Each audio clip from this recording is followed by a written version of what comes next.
additional thoughts from last night after? Good road win. It's our first road win. We talked about plays down the stretch where guys were gritty, and we showed them the offensive rebounding stuff that they did, and then we showed them our offensive rebound, which had no effort, no attempt to go get balls.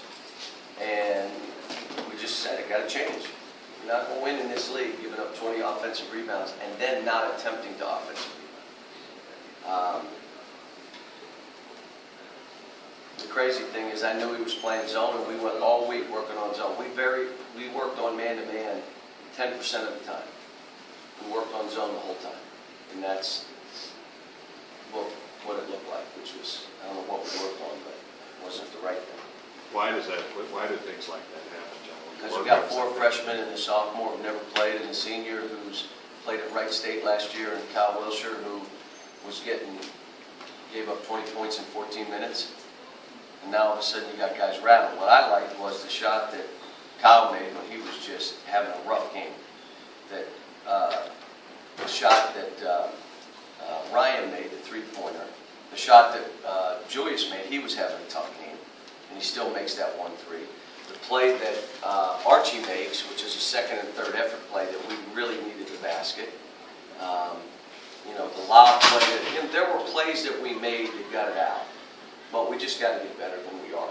And the main thing is, if you don't want any body-to-body contact, you won't win in this league. You just won't.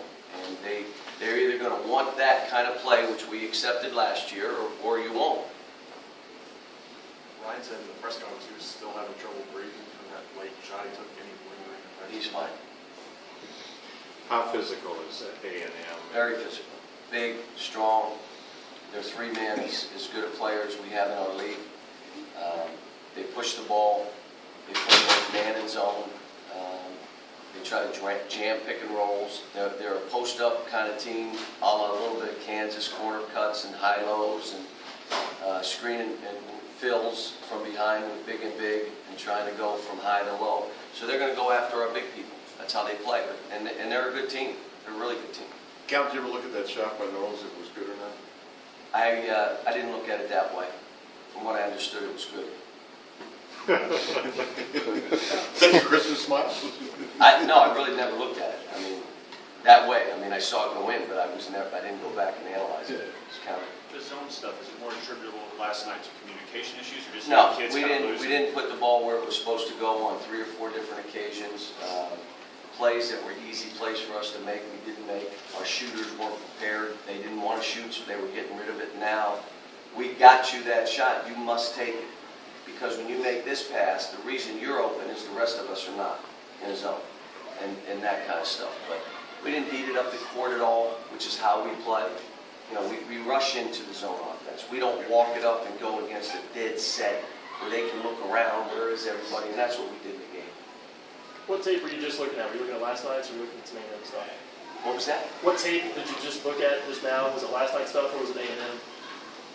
No, we're not worried about A&M. I'm worried about my team. We're looking at these guys will see A&M tomorrow at the dinner.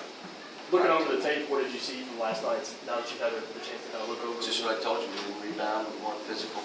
They blocked us out, we didn't block them out. We had a chance of being up 25 at half. We turned it over, we threw Alex. Alex is what he is. And we threw the ball back to him 3 times, which led into charges. That was us. If you throw it backwards to him, he's going to, because the defense is standing there. So you throw it back, he runs in and runs people over. We did it 3 times. That kind of stuff, which was dumb. And we didn't have, the monitors had a couple of our guys playing really hard and had one guy just doing what he does, like no change. And had another guy so high that he was playing too many minutes. Like he's playing so hard that now you know what's happened. But that means that Kyle's got to play better and other guys got to play better so that we can get them off the floor. John, you mentioned about Kyle last night and maybe some other guys, I don't know, but the zone for you guys to play, I know you don't want to do that. We'd have to play him in the middle. You can't play him on the wing in the zone because they do the same thing. Now, what do you think they do if you put him in the middle of the zone?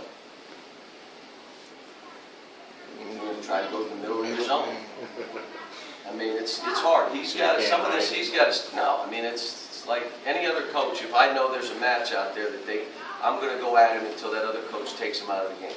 That's what a good coach does. So now if you want to stay on the court, you better figure it out.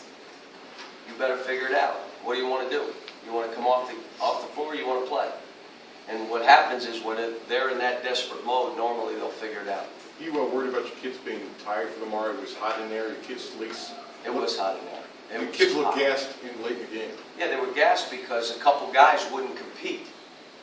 And I had to play those other guys too many minutes. So, you know, that's on us. But there's some things we got to do today that there's no question we got to do to get ready for tomorrow. You said several times last night the first 25 minutes was closer to what you had hoped Yeah. to see. Yeah, How do you but approach that still, game? we weren't physical. But I thought there were some good things in that 25 minutes. I thought there was some good defense in those 25 minutes, some good shot blocking, and we got it out in transit. We executed some good offense. I mean, as bad as we were for 9 minutes, folks, we shot 45% for the game, over 45. We went 9 minutes without scoring. I mean, as bad as we were, they shot 32% for the game. Well, you heard old people anywhere from 40 to 37%. You're an unbelievable defensive team. But the teams, now, the next two teams, each of these teams is better. They're better teams. So, and they're physical teams. Both of them are going to come after you physically.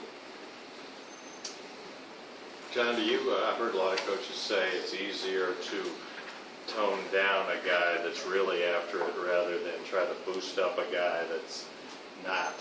Now, they got to recognize, first of all, that they're not playing hard enough and they're not competing like the other people on the floor. And then they have to make a choice that I'm going to change.